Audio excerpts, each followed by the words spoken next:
More than 7,000 people must be evacuated. Experts are saying they need a new risk analysis for what could become one of Norway's largest natural disasters. What is happening? We have a fjord in Norway with a massive tall mountain that is breaking apart. We see a huge crack that could crash at once into the fjord, creating a gigantic tsunami of 150 feet and more than 45 meters. The mountain is now coming down faster than ever before. It's already on the move. That's why the authorities are sounding the alarm. And what could happen if there is a sudden collapse? When the alarm goes off about major movements in the mountain, as a sign that it may collapse, the municipalities have 12 hours max to move large parts of the population to neighboring municipalities. We're talking about more than 7,000 people, and the tsunami will wash over land in several villages and towns, and they will destroy important infrastructure. They will basically divide Norway in two parts. Why? Because calculations now show that the only main road, it's called European Route 6, could be washed away. Lots of road tunnels through the mountains could be flooded completely. It's an absolute catastrophic nightmare that would happen. Some municipalities already have a building ban in place not to build in these areas. The politicians are saying we don't want to scare the local populations, but we are forced to change plans. They need to reevaluate and recalculate their tsunami projections. They were first like 15 meters. Now it's 3 times as much because the mountain that is about to collapse, the amount that will crash down is way larger than they thought. They have to change their plans for the worst, that the worst case scenario can happen and probably will. Where this is and all the details, guys, in this video. Thanks for tuning in. Let's do this together. A dangerous rock slide could cause a devastating tsunami, and we're talking about Norway today. Hi, everyone. It's nestled above the dramatic cold waters of the Fjord in northern Norway. Looks very, very peaceful, beautiful, majestic even. But unfortunately, underneath this mountain face lies one of Scandinavia's most dangerous natural threats, the Jettan rock slide. Scientists are warning about that monster. They say it could fail catastrophically, sending millions of cubic meters of rock crashing into the fjord and unleashing a devastating tsunami. And the most unnerving part, it might happen without a warning. And these fjords are so dangerous because a tsunami can't be set free in an open ocean. It will hit the walls of the next mountain range, and then it's like a bathtub if you move around. The waves are accelerating themselves, making them higher. So where is Nordnesfjellet? It's located in Troms County in Arctic Norway. Nordnesfjellet towers directly above the Fjord. That's a long glacial fjord that cuts into the rugged landscape. It's part of the Fjord municipality, and it's known for its steep slopes, deep waters, and isolated villages. And on the southern face of the mountain is a section that is called Jettan. And this is where the trouble lies and where the trouble will be caused. So what makes that Jettan so dangerous? So Jettan is what's known as a deep-seated rock slide.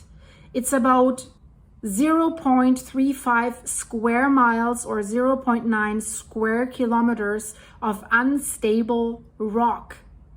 That's equivalent of over 100 football fields, and it's slowly moving downhill.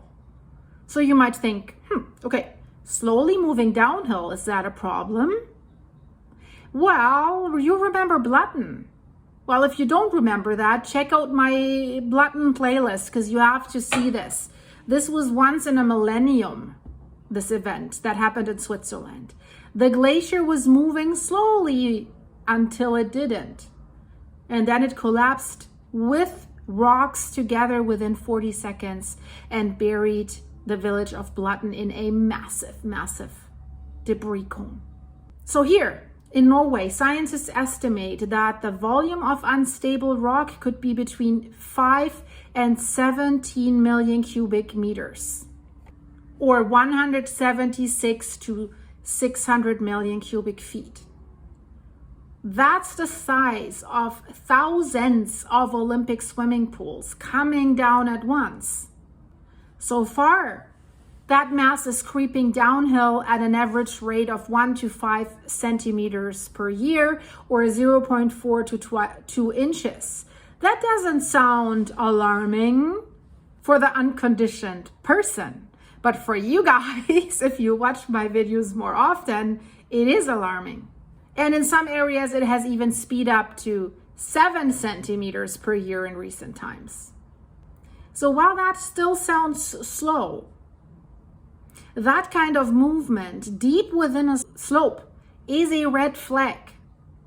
It means the slope is adjusting, it's shifting, and it's potentially preparing for collapse. So is there a risk of real collapse? Yes. Otherwise, we wouldn't be talking about it. The Norwegian Water Resources and Energy Directorate, it's called NVE, classifies Nordnesfjellet as one of the country's highest priority landslide risk zones. Because if that massive block of rock suddenly gives way and plummets into the fjord, the result could be a tsunami as high as 150 feet, 45 meters, slamming into nearby villages that are right there. So this isn't science fiction, it's based on real physics, real modeling, and real historical precedent. And if we look at the landslide of Blutten, the material that would come down here in Norway would be twice as much. And now imagine that valley of Blutten, where the landslide did go in, was filled with water and would send a tsunami towards the edges of the valley and further down to further villages. What a catastrophe would that be? Even worse than Blutten, so much more worse. And you know, there's a big history of sudden mountain collapses in fjords. Norway has seen its fair share. In 1934, a massive rock slide in Fjord has sent only 3 million cubic meters of rock down the slope, far less than what Nordnesfjellet would send. That wave that has followed has reached 63 meters or 206 feet, has ended people in only 40 seconds. So that's why I think in Nordnesfjellet we could see even higher tsunami waves. In 1905, Loen experienced a similar disaster, not only once, but twice. And these were surprise events. They couldn't predict it or foresee them. No early warning systems, no evacuation, just sudden destruction. Because of these tragedies, the Norwegian authorities have put in place one of the world's most advanced natural hazard monitoring programs. And maybe in Switzerland and in Germany and Austria for their mountains, they should talk to the Norwegians what they have, because I think they need that too. You probably have seen all my videos about what's going on with these mountains. If not, check out this one here in the Oberallgäu at the border of Germany and Austria. That crack in the mountain, if that comes down, looks really, really scary. And the hikers are still sitting right on top of the edge that is probably coming down. Put the video on the end screen. So as we spoke of it, how do they monitor Nordnesfjellet? They started back in 2007 and it has been ramped up ever since. So today, a full site technology tracks the mountain's every move. They have GPS stations, they measure ground motion to like a millimeter precision. They have tilt meters to detect slope shifts, crack meters, very important, and radar systems identify new fractures. They have drones, they have satellite INSAR scans. that enables them to measure very subtle deformations. Even weather stations are in place to see how rainfall and freeze-thaw cycles influence the movement. And the rainfall and melting of snow or something like that can act as a lubricant behind an already sliding portion of rock. So the goal of all this surveillance is to spot an accelerating movement in time to issue a warning and evacuation. So according to the NVE, if the mountain starts to move at more than 15 centimeters per day, that's 6 inches, it's likely to collapse within days or just hours. We remember in Blatten, from day to day, it has doubled the speed with which the glacier was moving towards the valley, and then it eventually came all down at once, which they didn't expect. They thought it would break up in portions. So early warning is based on movement thresholds, not guesswork, but still, nature can surprise them. So could it still happen without a warning? Here is where it gets uncomfortable, guys, especially for the people that are living in this fjord or on the fjord. So scientists, on the one hand, are confident that they would see the acceleration before the collapse, but they also admit that nature doesn't always play by the rules, as we've seen in Blatten. They have done a risk assessment in 2022, and there they have stated, although current movement is slow, the possibility of sudden acceleration potentially triggered by unknown internal structures cannot be excluded. And similarly, a geotechnical engineer from the Norwegian Geotechnical Institute has said, there's always a chance that a combination of rainfall, internal weakening, and freeze-thaw processes could lead to a more rapid failure than models predict. In other words, a surprise collapse, while unlikely, is not impossible. Again, look at Switzerland.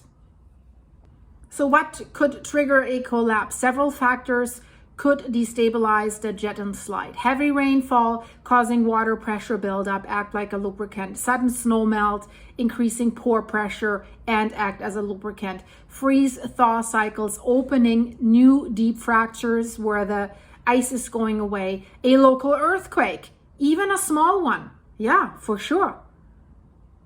Ongoing internal creep, weakening the structure.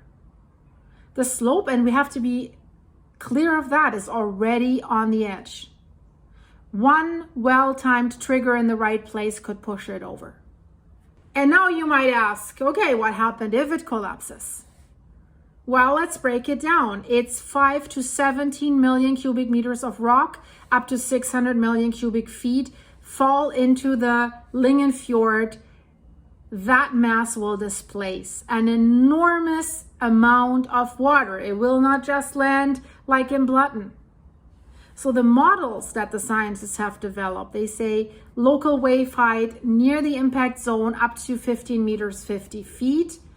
I think it might be higher if we look at past events. Wave travel across the fjord, just under 2 minutes. Potential impact on villages like Lingenseidet, Koppangen and Furuflatten. So if a tsunami hits at 10 meters high, that's 33 feet, homes and buildings within several hundred meters of the shoreline could completely be swept away. And there is estimated 2,000 to 3,000 people at risk that live within the fjord system in the danger zone, plus several smaller hamlets. And during the summer, that number can rise due to tourism and seasonal homes. These fjords are penetrated by cruise ships and stuff like that. So because of that, the Norwegian authorities have extensive evacuation protocols in place. But if the waves arrive after 2 minutes, well, you first need to be aware that the mountain has collapsed, right? How you do that? But okay, here's how they want to do that. Monitoring detects the movement beyond safe thresholds. An automated warning system sends alert to local authorities and residents. Evacuation orders are issued within minutes using sirens, text alerts, and local broadcasts. Escape routes and gathering points are already marked in the Fjord towns. If that is happening during nighttime, it's getting even more complicated. And this works only if they have a little bit of a warning time and it's not a sudden collapse. So let's say they have a little bit of warning time. How much time do people have? In a best case scenario, best case, they could give them a 12 to 48 hour warning. In worst case, with a sudden acceleration, not a sudden collapse, maybe 30 minutes to an hour. If a sudden collapse, 2 minutes. There's no warning, right? So that's why evacuation drills, education, that has become part of local life for the people that live there. So what is happening right now? Is the risk increasing? Well, since 2007, they can say there's no consistent gradual acceleration or something like this. There are seasonal fluctuations, more movement in spring and fall, and the long-term trend is relatively stable, but still some subsystems within the slide mass have shown episodes of slight acceleration, and these are watched very closely. So it seems there's no imminent collapse forecast, but the risk level remains unchanged due to the volume and the potential consequences. We need to make it clear, Nordnesfjellet is a sleeping giant. A collapse could destroy communities, trigger a massive tsunami, and shake Norway to its core. But hopefully they will catch it in time, guys. I really urge you to watch my video about Akernes mountain. It's in western Norway. It has an unstable volume of 50 to 100 million cubic meters. So much larger even. Catastrophic Fjord tsunami is the word that I am saying, threatening several settlements. Popular tourist destination with major population at risk in the summer. That tsunami would be something else. Even a movie has been made about it. Check out the video in the end screen. I'll put it there for you. Check the other videos as well. So you really should subscribe and then go to my YouTube start page and click on videos. You might want to click on recent. Then you see everything that has happened recently. Just scroll through. There's so much, guys. Tsunami risk in Europe, Akernes mountain, Bloodton. You really should watch Bloodton. So best as you binge watch my channel, guys. So thanks for watching. Thanks for supporting the channel. If you like my work, hey, buy me a coffee or more on my buymeacoffee.com/silky site. I can answer you with a 30-second video message. You can video me back. We can actually see each other. So it's a great feature, and link is in the description of this video. If you want to become a monthly supporting member for behind the scene videos and private stuff, click the join button or the link in the description. And thank you for the supers you're sending me here. Shout out to all my new members, and thank you for the coffees, guys. I hope I see you very, very soon in the next video. I see you super soon if you just click the end screen. Bye-bye.